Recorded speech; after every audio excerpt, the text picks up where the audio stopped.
Welcome to the Resilient Schools podcast. I'm Jethro Jones, your host, and I'm excited to have today Rebecca Lewis-Pankratz. She works with both communities and schools across the U.S. to truly solve poverty and heal trauma. She does this by helping brilliant and caring leaders create sustainable ecosystems of resilience through building better relationships. Rebecca fought her way out of poverty in the trailer park in 2011 with 3 young sons.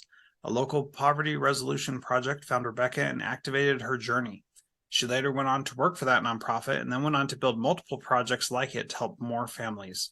In 2015, she started working with public education and ignited a trauma-informed schools movement in her state and beyond. Rebecca experienced a lifetime of trauma and poverty, and through access to buffering relationships, she healed from both and continues to light the path for others. Welcome to the show, Rebecca. So grateful to have you here. Jethro, thank you. It's good to be here. Very good. So what is something that people should really look forward to in this interview today? I think really kind of understanding the hardest hill to climb when you are building a resilience-oriented school. And that hill is discipline versus punishment. I've worked with over 100 schools longitudinally, and that is always the hill where the most growth happens. So I'm excited to dig into that. Yeah, well, we are not just going to dig into that. That is the first few minutes, but then we go on a wide-ranging conversation about a lot of different things. And for me, what I loved most about this interview is how you helped me define discipline versus punishment, which is something that I have struggled to put into good words, but you displayed that so clearly, and I appreciate that. So thank you for that, and you will hear that in my interview with Rebecca in just a moment. So, Rebecca, tell us about why.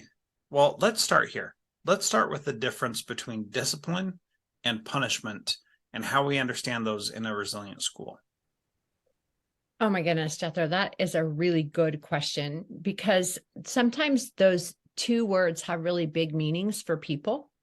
And so as we've done, longitudinal work with schools that are on the road to really create environments where the science of trauma and toxic stress, and more importantly, the power of resilience is part of who they are. Discipline versus punishment seems to be the biggest hill that schools climb. And so as we were building the work with schools, we started to intuitively understand that we needed to create some clarity around that for people. So the way that I always like to kind of look at concepts and lay that up against how people are experiencing something. And so I always like to kind of break things down. And so when you think about punishment, right, the core anatomy of punishment would be threat, isolation, and shame. So when you're looking at a practice that you're using with a kid to try and help them meet expectations, are you using an approach that causes the child to feel threatened? Are you using an approach that causes them to feel isolated from their community or from you? And are they experiencing shame? Discipline would be something that promotes safety, belonging, and dignity. So we definitely need consequences in a school that is on the road to building resilience.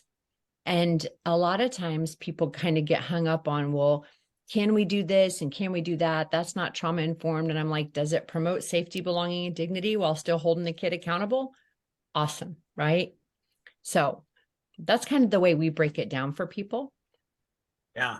I think that's a good place to start. And I like how you've been able to identify those things. I'm going to quote you on that into eternity, I'm sure, because I've been trying to wrap my head around that. And that was the most succinct way to put it that I've heard before. One of the major complaints that I got from teachers as I was trying to become a resilient school was, well, kids aren't being punished anymore. And I always said, yeah, it's not the point. I'm trying to help them learn. And I help them learn through the mistakes that they made and through the conversations that we have. And sometimes it just takes a really long time for them to get that message and for them to really learn it so that they stop making those choices that we feel deserve punishment, but framing it like that as threat, isolation, and shame, and discipline as safety, belonging, and dignity, I think is really powerful. Why is it you think that this is so difficult for schools to overcome? It really is a part of the culture of schools. What do you see as the barrier that makes it so hard for us to deal with? That's a really big question, Jethro. And so I'll tell you what I've learned. And I always want to show up to this conversation with a lot of humility and say, I still have so much to learn, and schools are still teaching me every day. And so you kind of have to go way back and look at where we come from. And so, we've been living under a paradigm, gosh, for probably 80 to almost 100 years around the way people do life. And we've been living under that paradigm so long, Jethro, that people don't even question it anymore. Mm-hmm. And the paradigm is behaviorism. And, when you kind of boil behaviorism down, it all comes down to this idea that if you did something, you chose to do it. And therefore, we need to help motivate you through reward or pain to choose differently, right? And it was a pretty profound paradigm when it first started to happen, and people were really exploring human behavior and how do we change human behavior. So if you kind of come a little bit up from that, the way it lives out today is it's all about choices, right? You're making good choices or you're making bad choices. And if you're making bad choices, then we need to motivate you through some kind of process to help you choose right. So when you think about punishment, people don't punish because they're mean-spirited. They don't punish kids that are continuing to falter, kids that can't seem to get on the line and stay on the line. They don't punish because they want to see those kids have a bad experience. They punish because they want to see kids succeed. So when you sit down with folks, it really comes from love and also fear. So a lot of the time when you're working with folks who are having a hard time kind of wrapping their heads around, the new way, the new paradigm, which we'll get into in a minute. And I sit with them and I ask them a lot of powerful questions. One of the big fears that's identified is that if we don't kind of, when kids are getting off the line, knock them back on as quick as we can, then we're failing kids. And there's this idea that perhaps the kids that aren't able to stay on the line haven't had enough punishment in their life outside of school, which is why they're really faltering.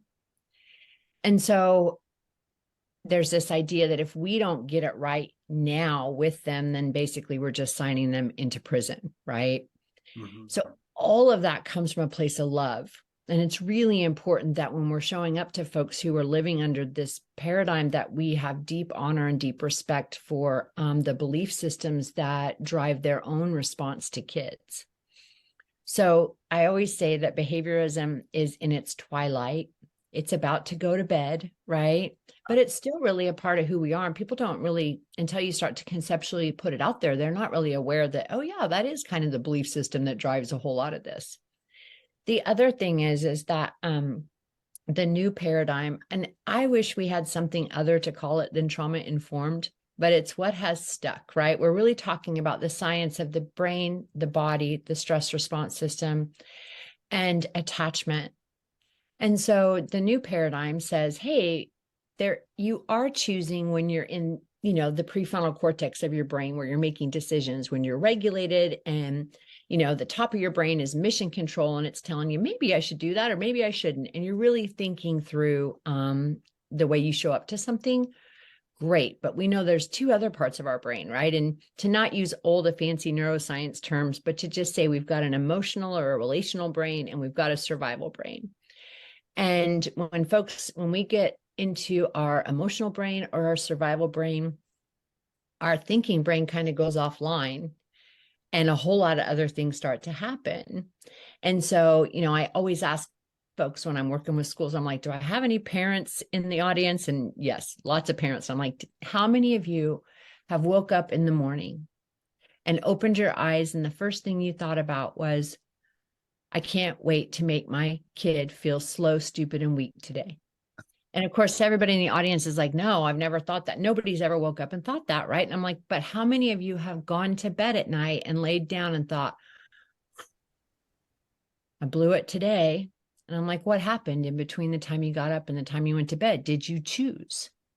And you can kind of see people starting to go, no. And I'm like, what happened? And they say, I got stressed out. I was, great.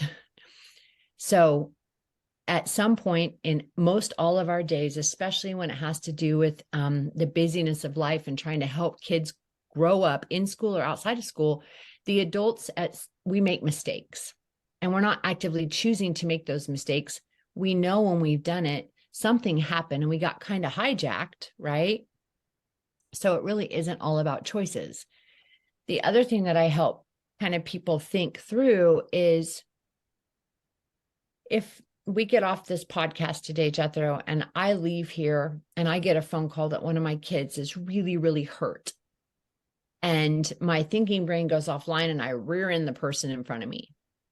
The question is, even though it's a really bad phone call, do I still have consequences for rear ending the car in front of me? I do. I didn't choose to rear end the car in front of me. I wasn't all the things. You can already see the picture in your head. I still have consequences. And so helping schools to really understand that there tends to be, once we get the science and we start to understand the new concepts, schools tend to kind of swing the other way, and they don't want to discipline kids at all. And that's not good for kids either. But when we're disciplining kids, what we have to start helping the adults figure out is the kid regulated? Are they starting to come out of that state of dysregulation before you deliver the consequences?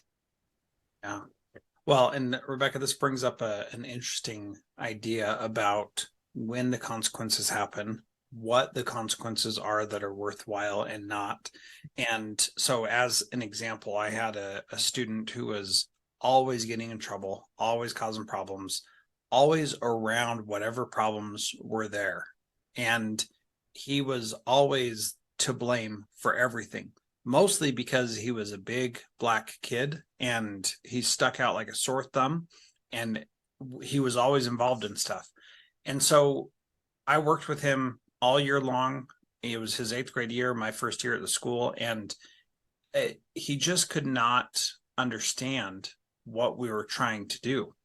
And he didn't think he was doing anything wrong. He didn't perceive that there was anything really wrong with what he was doing. It was just the way he was, and there was nothing to do about it. And, we talked so many times, and it wasn't until the second to last day of school when he finally said, I was scared and I didn't know what to do, that I was like, now you get it. Now you get it. You were scared and didn't know what to do.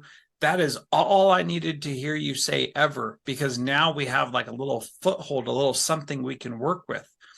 And there was no way that he could ever tell me that all throughout the year, because he didn't understand it. And I had told him numerous times, this is what you're going through. This is what your reaction is. I can see it a mile away that you are reacting. You still have to have a consequence. You still have to have a situation here, but you need to learn how to identify when you're in this position. And so that question of, is the child regulated and prepared to hear it? That is so important. How do you manage that? That can feel like an impossible task to ask someone to do. Yeah, Jethro, and am I regulated and ready to sit with? Yeah, no kidding. So there's a lot to this, and we're asking people to, people's paradigms are shifting. And then I talk about cognitive dissonance, right? And so cognitive dissonance is the space in between the old paradigm and the new paradigm. That's right. And I tell them, like, when you get super stressed out and you don't know what to do, what do most people do when they're experiencing cognitive dissonance? They go back to what they know, right? So, for us to we always tell schools, it typically takes 2 to 3 years for a school that is bought in to really start humming with new approaches. It is a lot to ask schools. And the other reason that people use punishment, there's 2 other really big reasons. And again, neither one of them are rooted in malice. But when I kind of dig down and drill down with teachers, like, I'll start asking them, like, what are the 2 reasons that we use punishment? when they're understanding there's a difference, right? And somebody will inevitably pipe up and say, because it's fast. And I'm like, yep, it's fast. Here's what you did. Here's what we did in response to that. Box checked. Hopefully you learn a lesson, right? And the other reason that we use punishment and that we have a hard time kind of letting go of this, that at some point, somebody often in a big audience will pipe up and say, because it works on some kids. There's a lot of kids that if I say, hey, you're going to lose this, you just lost this, I'm calling mom, they never do that again. So it's a great intervention, right? And that is part of the cognitive dissonance for people because it works on 77% of the kids. It's these 23% over here, like the young man you spoke about, that oftentimes what adults will do is they'll think, well, I didn't get the punishment right. So tomorrow I'll up the ante and maybe he'll get the message, right? And so we're looking for how do we create seriousness so this kid can change, right? So, and the other thing you and I know, Jethro, is that for the 4 to 6% of the kids in our schools, that I would wonder if this young man falls into that, it is very labor intensive. So, you said you worked with him all year just to have a breakthrough for him to be able to identify a feeling that was causing the responses in himself, which I promise you, thank God for you, because, by the time they get to 8th grade, if he's had a lot of adversity, his body and brain have done a really important job of compartmentalizing his feelings, right? And so he knows when he's mad and he knows when he's happy, but anything beyond that, like that's a tough question for a young person that's had a lot of adversity. You also have to work on the system because we can't just put the onus off on the classroom teacher. There has to be systems work done. I'm a big proponent in middle school and high school of trauma-informed ISS rooms. I think we need in-school suspension. I think we want to keep discipline in school as much as possible. And I think we need the exact right person in those rooms to help kids stay up on their work and also learn about who they are, how things are going, and know that they are loved.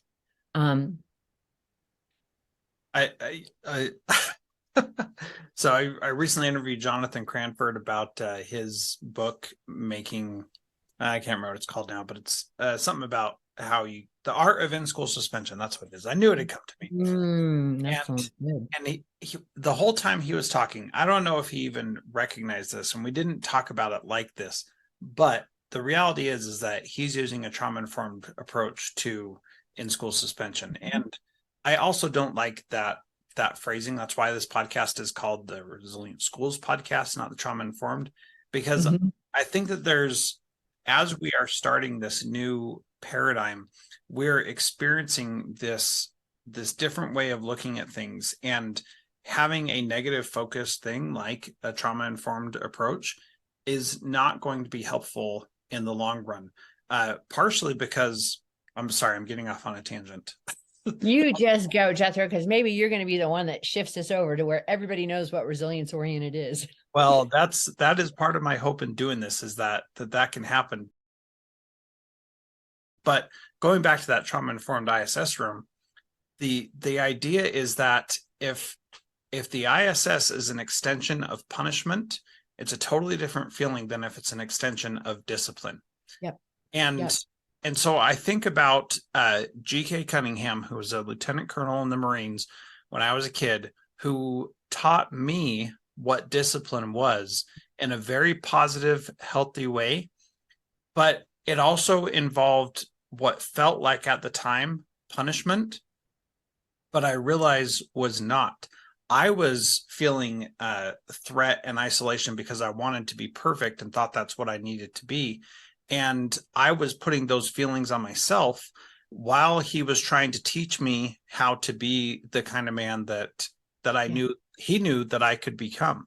Yeah. And he was a hard guy for sure. But I also knew that he cared about me, and that things were done for my safety and to help me have a fulfilling life. So he was my scoutmaster. We went on a camp out, and I'm bringing this story up for a purpose, so bear with me for just a moment. Okay. So we're on this camp out, and the winds are blowing like 50 miles an hour. We're in the desert in Southern California, and it starts raining. The wind rips our tent, my brother and me, and water starts coming into our tent. And so you can just imagine, for a 12-year-old boy, this was incredibly frightening. So GK gets everybody and says, okay, everybody get in the van because it's just too windy. Our whole campsite is destroyed. And we all get in the van, and I'm watching in the van as he is out there taking down all the shelters that he had set up by himself, all these big steel poles that have been bent from the wind that was so strong. And he's out there by himself doing this while all of us boys are just sitting in the van trying to get some sleep. And he demonstrated then that this is how you be disciplined. This is how you take care of people. You make sure that everybody's safe, and then you go deal with whatever needs to be done. You go do that hard work. And looking back now, I can imagine that he just totally hated doing that and was so annoyed and bothered that it was happening. But he never let us know. And the next day was such a beautiful day and so wonderful. Beautiful temperature, light breeze, beautiful views. It was incredible. And he had been up half the night protecting us and keeping us safe and taking care of all the gear that we had. And it really taught me an important lesson then that I didn't realize until decades later what that really meant. And so his haranguing on us to keep our stuff clean, keep it organized, keep it in place so that we knew what to do with it. Yeah. I didn't understand that at the time, and it wasn't until later that I finally understood it. And we would get in trouble from him, but it was because we weren't being smart and weren't making good choices. But he always showed us that we mattered, that it was worthwhile for us to be part of what we were doing, even if we were making his life a living nightmare, which sometimes we did as a bunch of 12 and 13-year-old boys. Yeah. And that is what you're really talking about, is this magic combo of strength and warmth and expectation.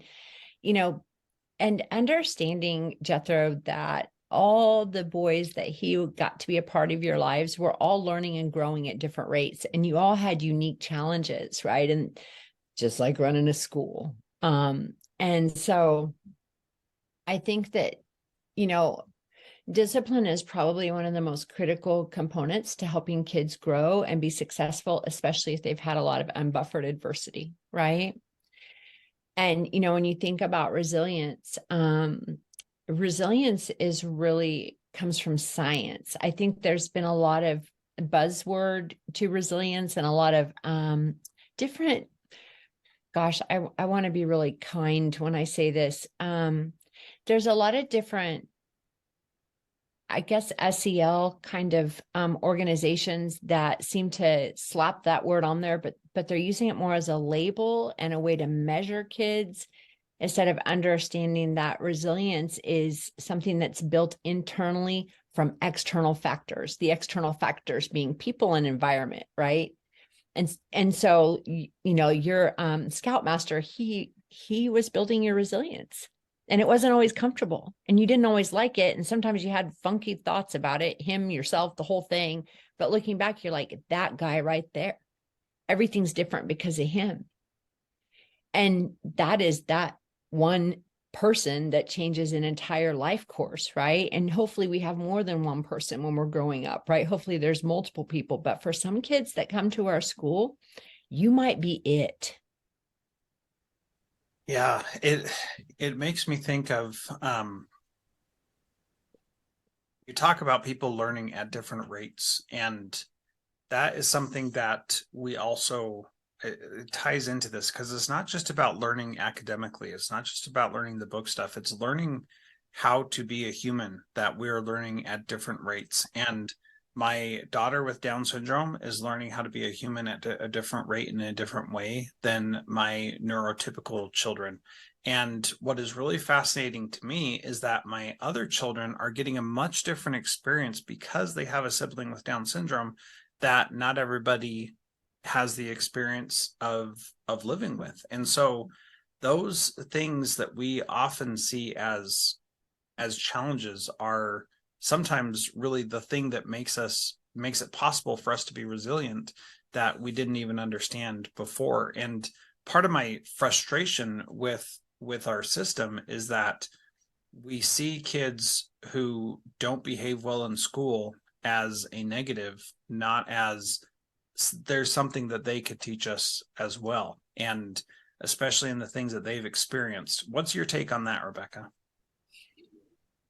Well, I've sat with lots and lots and lots of educators. And in Kansas, oh gosh, I don't know how long ago it was. It's probably been 7 or 8 years ago now.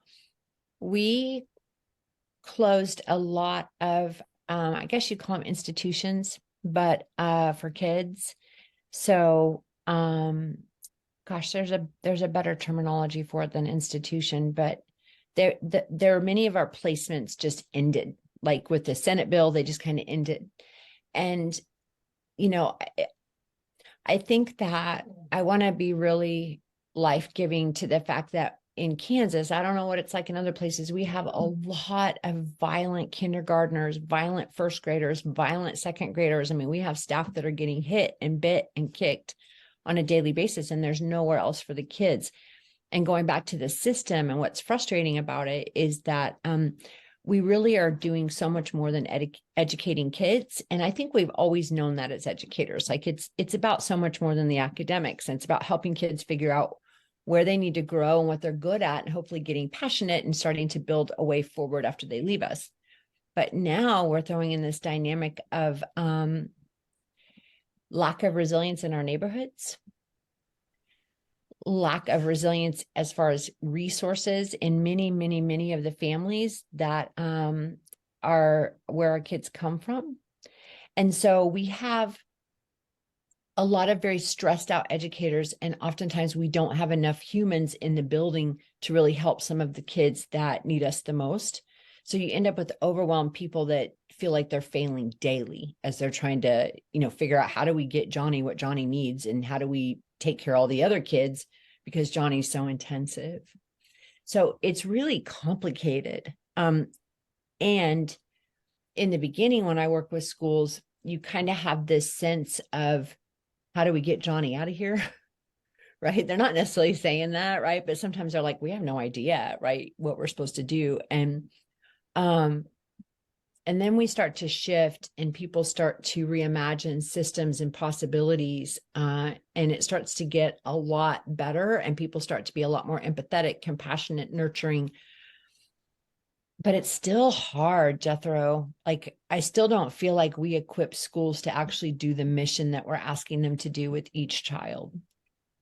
Yeah, I totally agree. We don't. And I think we're a lot of times asking them to do something that is way above what is really possible.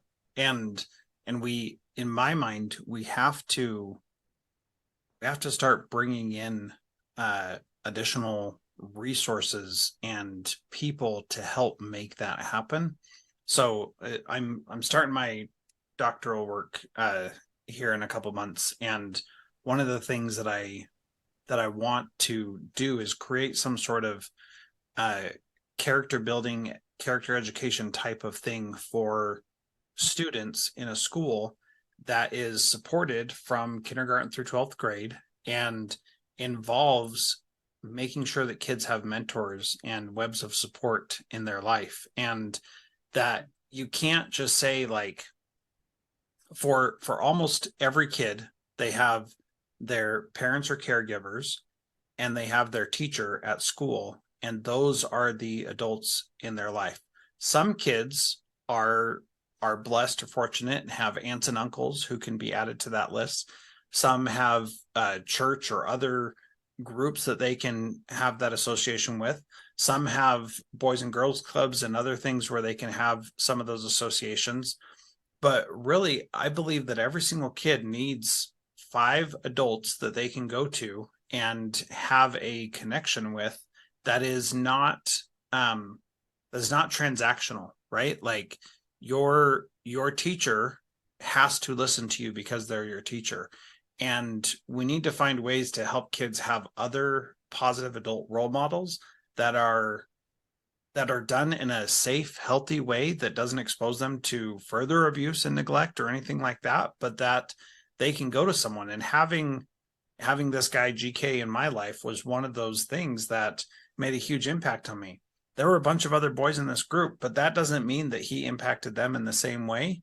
And I don't think that I got as much out of it as some of the other boys in the group as well. But the reality is I knew that I could go to him if I had a problem and he would help me.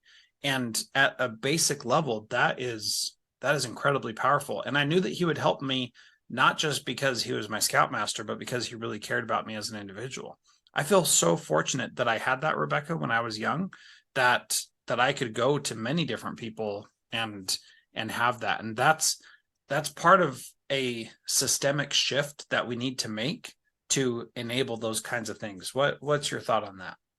There's so much there, Jethro. And, it's not this simple, but if you just tried to make it simple, resilience equals relationships.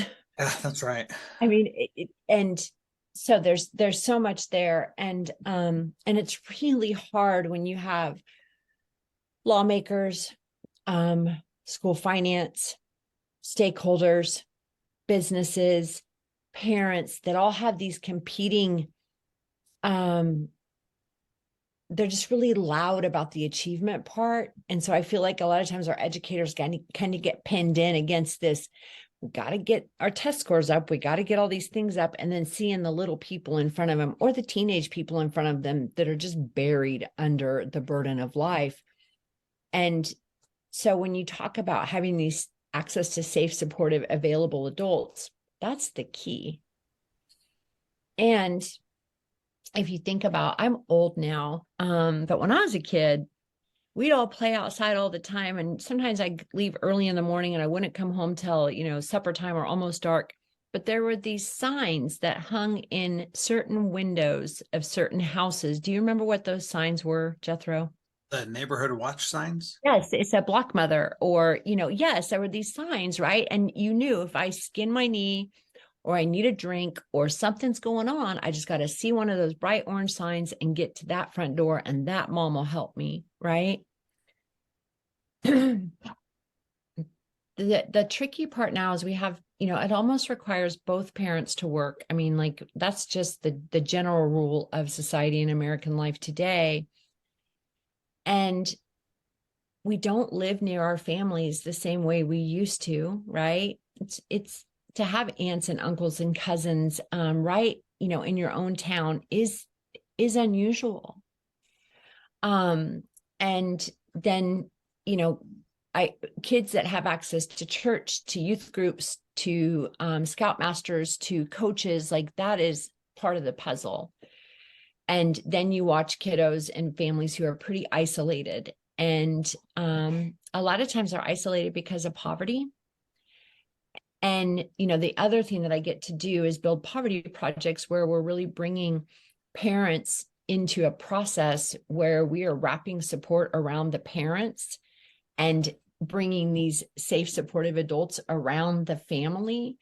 And that's part of that whole thing, Jethro, is really building resilience by building community. Now, how does that transfer into schools? I do think we need mentor programs in school. I think we need our older kids, our high school kids, to be mentored by folks outside of the school. And then I think our high school kids need to mentor our grade schoolers. And so the person outside the school that's mentoring the high schooler is also mentoring the high schooler on how to mentor the grade school, right? And so that we're just intentionally churning these relationships all the time and having these human interactions so that people know they have people, right? The more people you have, the easier it is for you to overcome anything. Yeah. When we are alone and we're experiencing threat, isolation, and shame, ostracism, toxic stress, right? Because stress is not bad. Bad things happening to us are painful and uncomfortable, but they don't necessarily change everything. There are events that go on in human beings' lives, but when bad things happen to people and there's no people around the people that bad things happen to, that is toxic stress. And that's where it gets real tricky, right? And I know as a mom, I raised kids in Kansas trailer parks. Gosh, my oldest was 7 when we got out. And then there was 3 years of climbing out of all that. And I can tell you, I had an overactivated stress response system up until I was about 40 years old. And then everything changed in my life because of a poverty project and because of learning about the science, right? But the reason I bring that up, Jethro, is because I worked 2 and 3 jobs and was in college with 3 little boys by myself.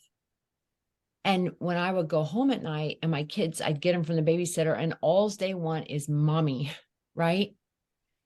Jethro, I just remember so many times just kind of going through the motions with them, but really deep down inside feeling like I don't want anybody to touch me right now. I'm so rattled from, all the things I had to do today. And now looking back, I understand, right, that my own stress response system was stuck on high alert and I'm trying to nurture kids, right? So my kids were experiencing the secondary experience of toxic stress. And anyways, that's a different podcast, I'm sure. But yes, people need people. So your doctorate, go make that happen. And character is always a word that's kind of struck me funny though. So I'll just push back on you a little bit. Oh yeah. I couldn't think of a better word. So I'm not committed to that. I despise the word character education. I don't think that's what we really want to do, but yeah, keep talking, but I'm right there with you. I don't have a better word yet. Yeah, because character almost feels like we are assigning status to people. And I don't think that character in and of itself should be viewed like that. But I think I guess probably the rub for me is that for so long, I think I felt really judged and separated by people with character as someone without character. Mm. I didn't feel seen. And I felt like if you understood all the dynamics of my life, then you perhaps wouldn't be judging me for the things that you're seeing, right? Well, and that's exactly the point that I was getting to before, that those other aspects of your life made you who you are. And while not always positive, were certainly developmentally essential to who you have become. And whether or not you have arrived at your potential yet is immaterial, because your potential is going to be made up of all these things that happened in your life.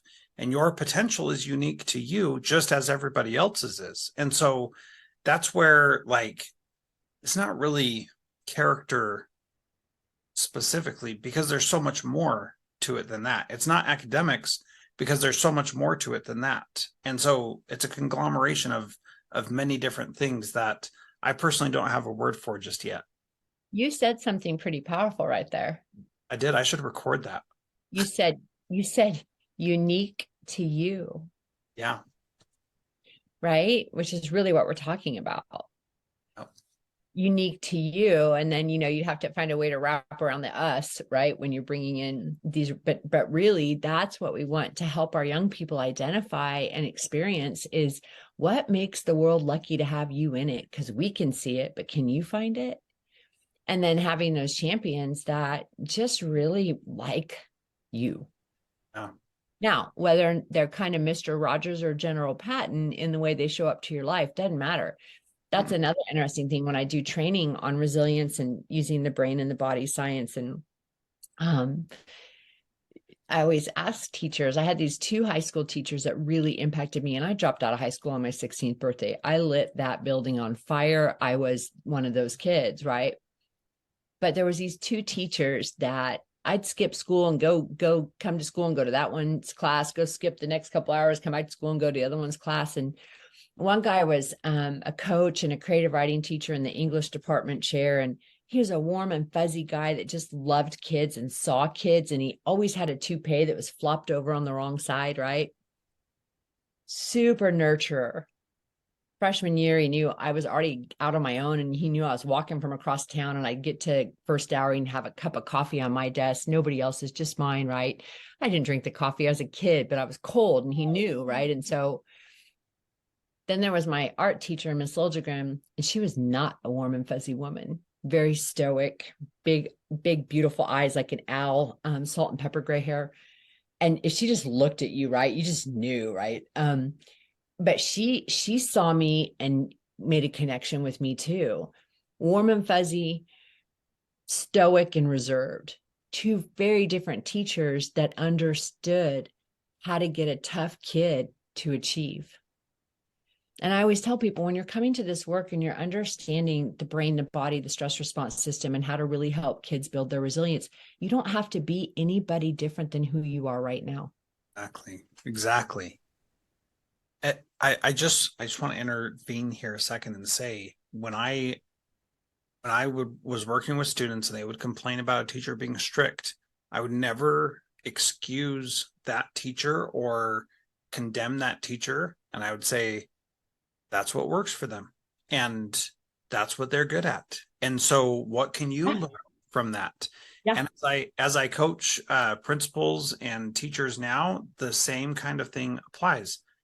You don't have to be somebody else. You have to be yourself. And you are unique and beautiful and made up of all these things that got you to that point. Embrace it, recognize who you are, and be true to who you are. And none of this other stuff matters. And teachers often thought that if you were a hard-nosed, like discipline-focused teacher, then I didn't like you because that wasn't me. And I would say, look, that's just not me. And so I'm not going to pretend to be that person when I know that that's not what my strength is. And so recognizing your strength and leaning into it, even if it is not traditional or typical, is totally appropriate. And actually serves you better and serves the people you're serving better. And I love that, Jethro, because sometimes we can get into this trap of, you're not doing it right. Well, if you want me to do it different than what comes naturally for me, we're going to be here a long time, and I'm willing to get on that road and try together. But like, yeah. And I never want someone to do something that is not natural to them. Take the principles and the things that matter and apply them to how you are and make it work for you. That's what I think is important. Well, we are about out of time, but this was wonderful, and I'm so grateful for your time here today. Any final words or ways people can learn more about you or learn from you? So sdac.org is where you can kind of find out about the resilience work that we do. Rebecca Lewis-Pankratz on YouTube. I've got some videos uploaded. They're not anything fantastic, but there is some of me on there. And we have a conference every November for schools. So it is a trauma-informed, it's called Bridging to Resilience, but it's a trauma-informed schools and community conference. And so that will happen November 8th, 9th, and 10th, maybe. So hopefully I can get a link to you, Jethro. Maybe you can stick that in the show notes.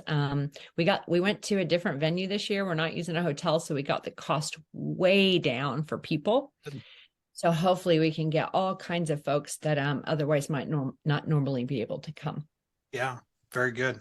Well, thank you again. We'll put a link to that in the show notes at resilientschools.com. And Rebecca, thank you so much for being here. Absolutely, Jethro. It's great to meet you and to find out more about your work too.